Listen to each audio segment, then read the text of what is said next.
예, 나와라 탐정단 여러분 이제 나라는 소설가 만들기 수업입니다. 저는 이제 이 수업을 맡은 소설가 김나정이라고 합니다.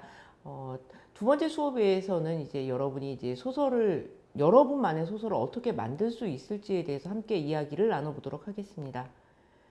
자, 이제 여러분이 이제 힌트를 얻으실 이제 글인데요. 조지 오웰이라는 작가가 있습니다. 동물농장이라든지 1984로 이제 유명하죠.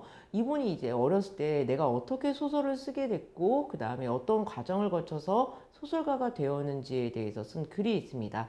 나는 왜 쓰는가? 라는 이제 에세이인데요. 처음에 보시면 좀 외로웠대요. 외로운 아이들이 흔히 그렇듯 이야기를 지어내고 상상 속의 인물들과 대화를 나누는 습관을 갖게 됐는데, 이런 것을 통해서 이제 나만의 세상을 만들어준다 이런 이야기가 그런 느낌을 받았다고 합니다.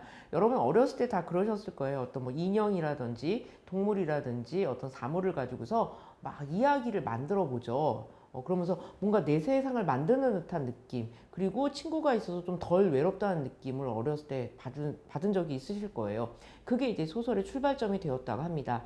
두 번째는 이제 나 자신에 대한 이야기를 시작을 했대요. 그래서 내 마음에 존재하는 어떤 일기 비슷한 것을 계속해서 이제 꾸며나가게 되었다고 합니다. 이게 이제 소설가가 되는 단계 두 번째겠죠. 자기 이야기를 하는 것입니다. 이제 일기를 쓰는 것이랑도 이제 좀 비슷합니다. 그래서 자기 속마음이라든지 자기가 생각하는 것 뭐 이런 것들을 이제 털어놓는 것이 이제 소설의 두 번째 단계고요. 세 번째는 이제 나의 이야기를 막 써요. 그리고 이제 자기 감정에 좀 취해 있습니다. 그러다 여기서 좀 벗어나서 다른 것들이 보이기 시작하는 거예요. 그러면서 이게 나만의 뭐 주관적인 것 이런 것이 아니라 조금 내가 본 것들, 겪은 일들을 조금 과학 보고서를 이제 작성하듯이 조금 단순하게 그냥 담담하게 써내려 나가는 단계가 세 번째 단계입니다. 그리고 네 번째 단계는 뭐냐면 글을 쓰다 보면 이 낱말의 소리나 그것의 연상이 주는 기쁨을 발견하게 되는 경우가 있습니다. 뭐 말이 주는 즐거움이 있죠. 차란차란이라든지 뭐 히읗히읗 이런 것이 막 이게 계속 연결되면 이제 그 발음이 주는 즐거움도 있고요. 어떤 낱말이 굉장히 저기 아름다운 경우도 있습니다. 뭐 사부작 이런 말들, 아그작 막 이런 말이 주는 즐거움 이런 것들을 이제 깨닫게 되는 경우가 있습니다. 이것이 네 번째 단계고 마지막에는 이제 조금 남들의 생각을 바꾸려는 이런 욕구 같은 것이 생겨서 조금 더 정치적인 글을 자신이 쓰기 시작했다고 합니다. 이 아마 다섯 번째 단계에서 쓴 작품들이 여러분이 많이 알고 계신 이제 동물농장이라든지 1984 같은 작품이겠죠. 그래서 흔히 이제 소설가들은 자라면서 이제 이런 단계를 거치게 됩니다.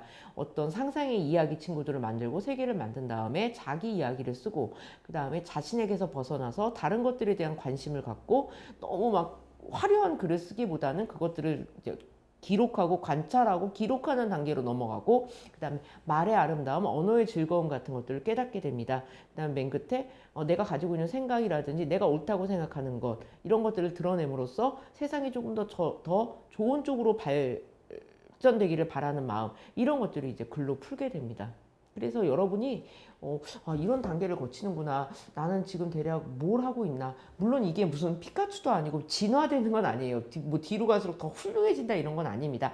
각각 단계에서도 굉장히 좋은 글들을 쓸 수 있어요. 그래서 여러분이 나는 어떤 것, 요 하나 둘 셋 넷 다섯 개 중에서 어떤 것에 제일 관심이 많을까? 뭐 상상의 세계가 중요한가? 아니면 내 이야기를 털어놓는 게 중요한가? 그 다음에 언어로 뭔가 막 꾸며내고 만들어내는 게 좋은가? 아니면은 어떤 것들을 잊혀지지 않게 기록하는 게 중요한가? 아니면은 세상이 조금 더 좋은 쪽으로 발전되기 위해서 글의 힘을 이용하는 것이 되게 중요하다라고 생각하는지. 그래서 여러분이 이 다섯 가지 중에 내가 어디에 속하는지를 조금 점검해 보시는 것도 좋습니다. 그래서 여러분이 이제 소설을 쓰실 때는 내가 어떤 소설을 좋아하는지가 굉장히 중요합니다. 세상에 이제 소설가가 여러 종류의 소설을 모두 다 잘 쓸 수는 없습니다.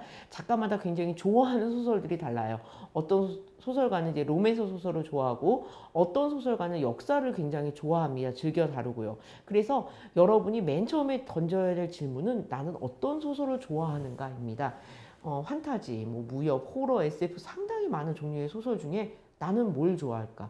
뭐 라노벨 아니면 뭐 웹소설 이런 종류의 이제 다양한 이제 다른 종류의 이제 구분도 있을 수가 있겠죠. 그래서 내가 어떤 소설을 좋아하는지를 잘 생각해 보시면 좋습니다. 보통 자기가 좋아하는 소설을 잘 써요.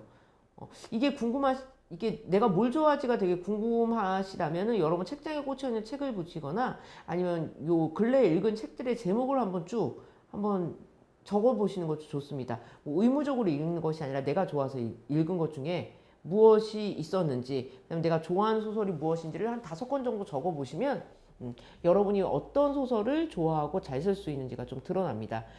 작가마다 그리고 사실 필살기가 제각각입니다. 어떤 작가는 굉장히 참신한 소재를 발견하는데 탁월한 능력을 보이는 작가도 있고요. 어떤 작가는 언어를 너무 잘 부려요. 어떻게 이런 신통방통한 어휘를 사용할 수 있을까? 막 이런 느낌을 들게 하는 작가도 있는가 하면 어떤 작가는 굉장히 사건을 잘 만들어냅니다. 그리고 인물을 잘 만들어내는 작가도 있어요. 그래서 여러분이 이 생각도 좀 해보셨으면 좋겠어요. 내가 도대체 뭘 잘할까?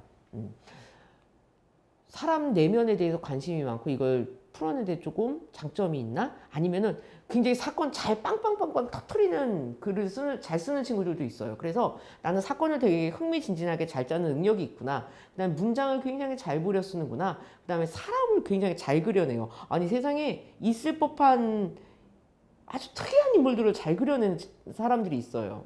그다음에 유머 감각도 사실은 소설가의 중요한 능력 중에 하나입니다. 그래서 내가 유머러스한 얘기를 잘하는지 아니면은 무서운 얘기를 남보다 훨씬 더 잘하는지 무섭게 이렇게 자기의 능력, 내가 가지고 있는 것이 무엇인지에 대해서 파악하는 것이 중요합니다.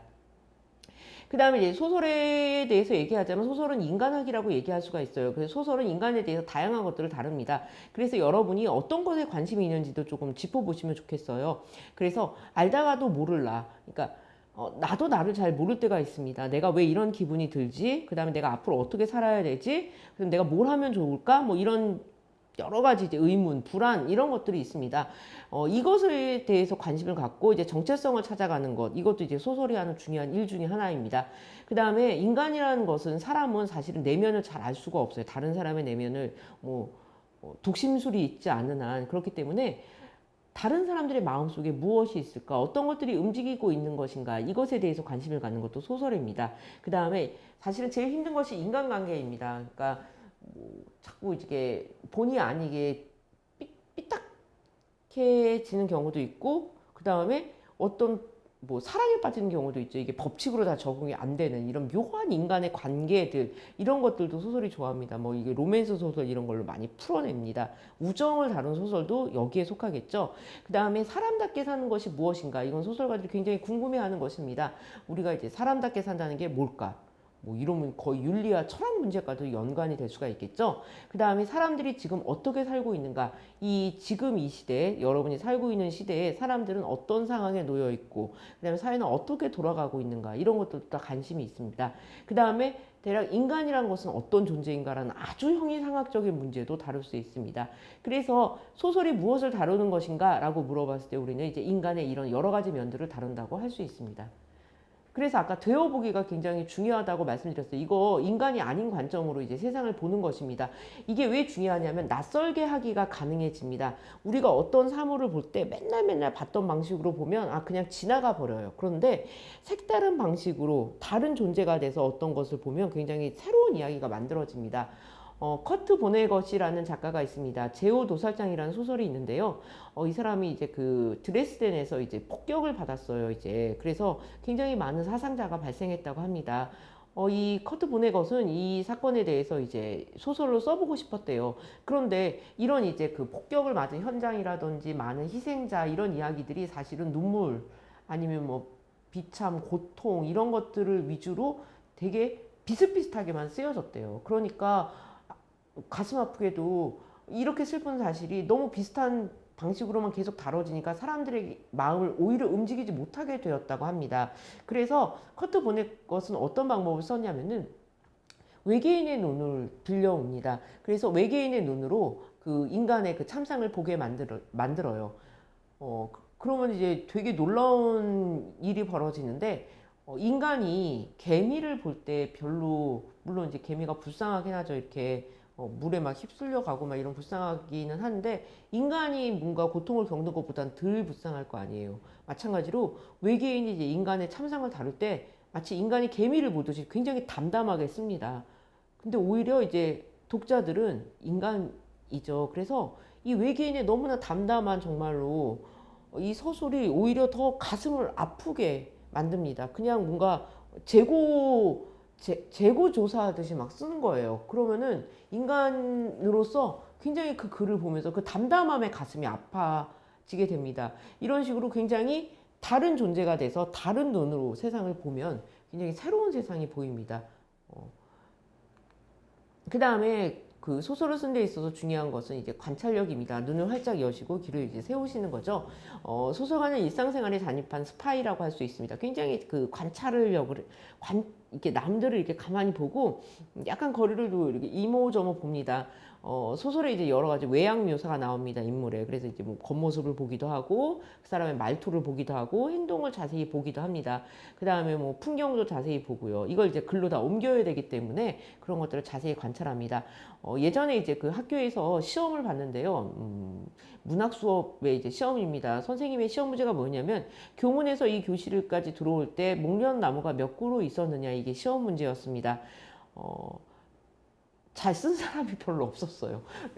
사실은 어떤 길이라는 건 우리가 그냥 쓱 지나서 가는 어떤 통로에 불과한데, 정말 우리가 글을 쓰려고 한다면 그런 이제 지나가는 어떤 것들에 대해서 자세히 들여다봐주는 어떤 시간이 필요하다라는 것입니다.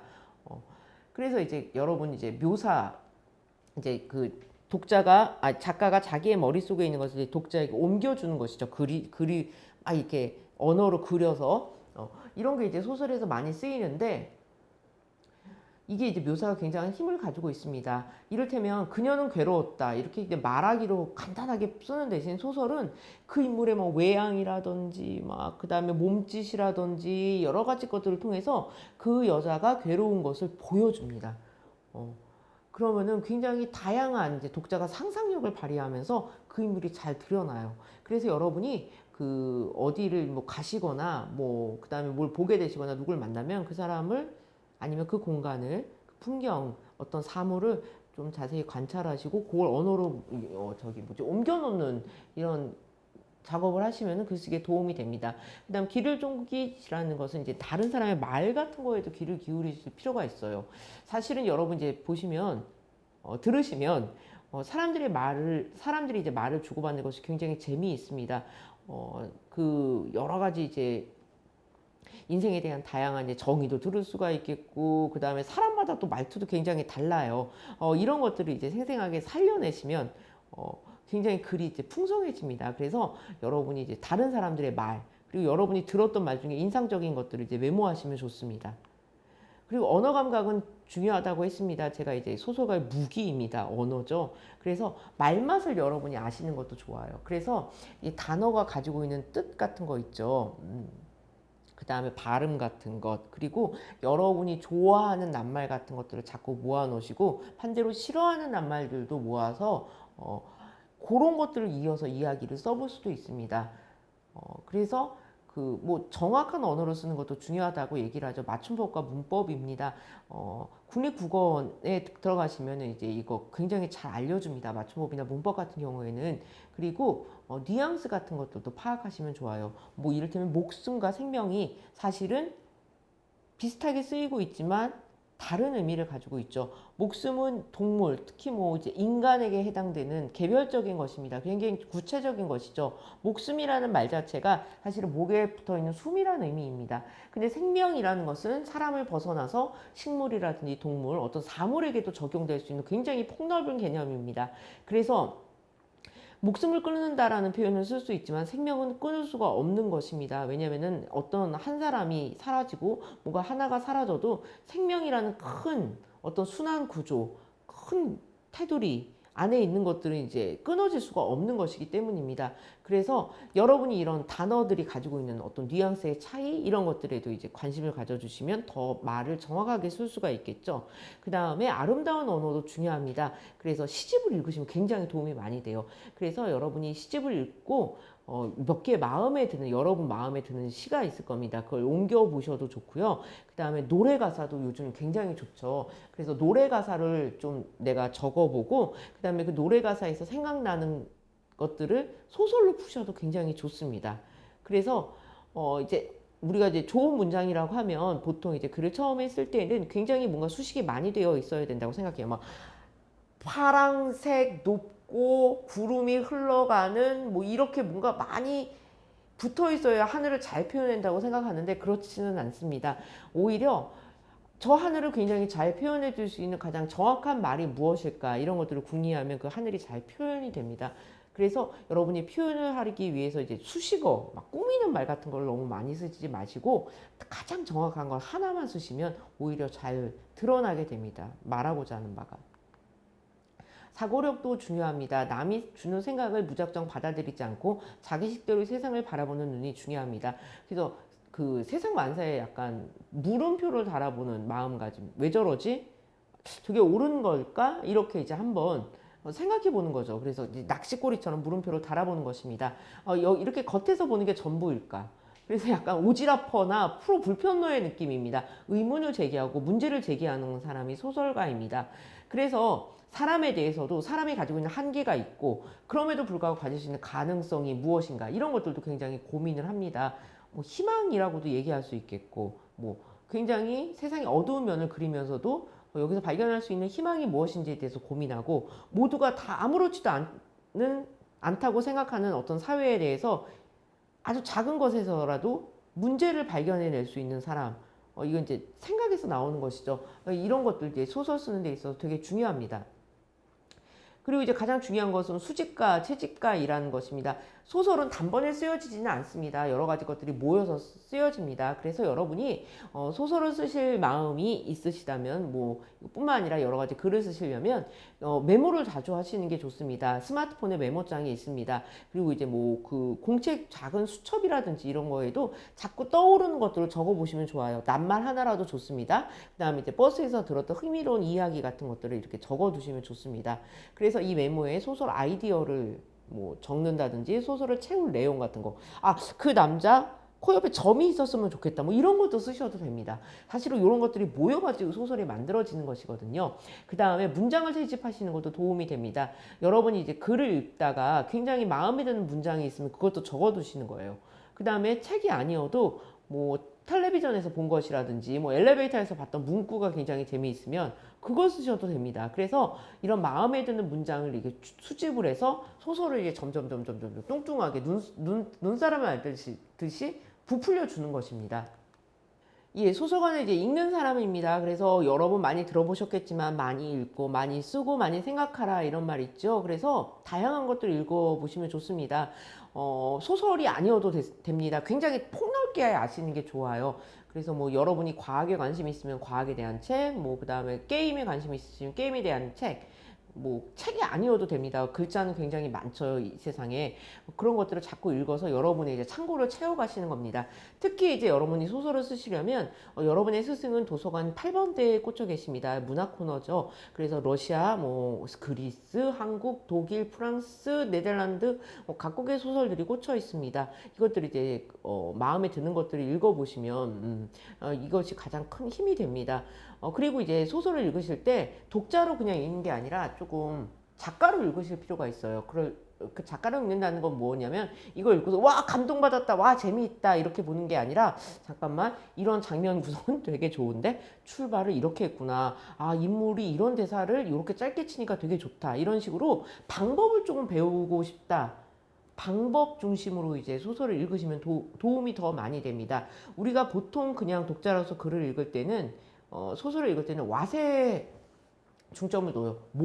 이 안에 뭐가 담겼는지, 무엇이 있는지를 이제 궁금해하며 파헤치면서 읽는다면, 작가로서 읽는다는 건 하우로 읽는다는 것입니다. 어떻게 썼나. 그래서 여러분이 소설가들이 동원한 여러 가지 방법들을 이제 알아보시고 그걸로 여러분의 연장통을 채우셨으면 합니다. 그래서 이걸 조금 더 적극적으로 만드시면 이제 독서 노트 같은 것들도 기록하시면 굉장한 자산이 됩니다.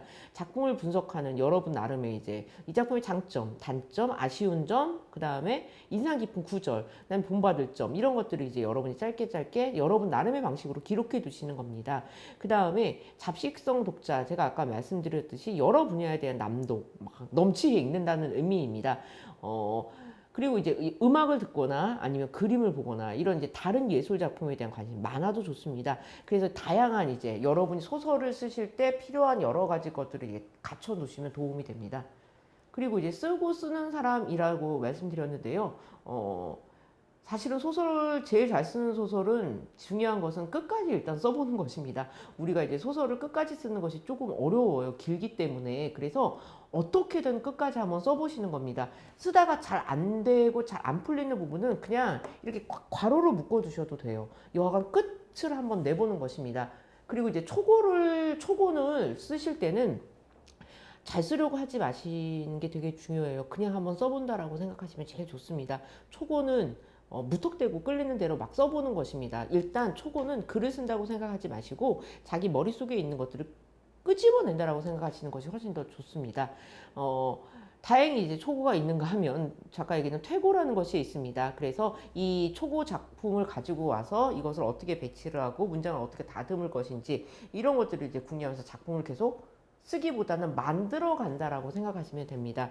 이 나무를 가지고 조각할 때 처음부터 코를 막 세밀하게 조각하지는 않잖아요. 먼저 이제 윤곽을 만들고 그 안에 이제 세심하게 파고 들어가면서 다듬으면서 조각을 만들어 가죠. 소설도 마찬가지입니다. 초고로 먼저 윤곽을 만들어 놓고 머리에 있는 것을 끄집어낸 다음에 퇴고를 통해서 점점점 세심하게 다듬어 가서 만들어 가는 것. 이것이 이제 소설을 쓰는 방법입니다.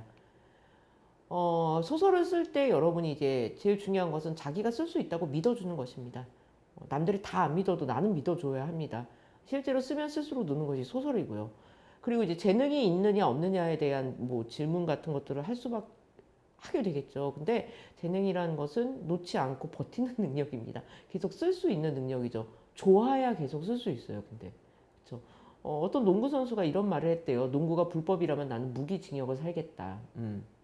그래서 계속 이제 그 뭐라 그럴까 쓸 수 있는 능력을 계속 버리지 않고 그 소설 쓴 선배님들이 이런 말을 해요. 5년만 버텨라. 5년까지만 딱 써봐라. 그 5년 안에 포기 안 하면은 뭔가 돼 있을 것이다라고 얘기를 합니다. 계속 버티기가 너무 좀 막막하거나 뭐 언제까지 하라고 뭐 이런 느낌이 드시면 5년 이 정도로 생각하시는 것도 좋습니다. 그래서 내가 나란 소설가를 한번 만들어 본다. 그리고 이제 소설 쓰기의 재미는 세상에 없는 것을 뭔가 만들어 나가는 재미죠. 약간 창작의 즐거움이 있습니다. 그 다음에 내가 느끼고 내가 생각하는 것을 남과 나누고 이야기를 나누는 그런 재미도 있습니다. 예, 그 나라는 소설가를 만드는 데 있어서 중요한 어떤 능력, 아니 필요, 뭐 아니면 소설 쓰기의 재미 같은 이야기를 나눴습니다. 여러분이 이제 제일 중요한 것은요, 여러분이 어떤 소설을 좋아하고 어떤 소설을 잘 쓸 수 있는지에 대한 파악, 자기를 잘 아는 것이죠. 이것이 이제 나라는 소설가를 만드는 데 있어서 가장 중요한 조건입니다. 감사합니다.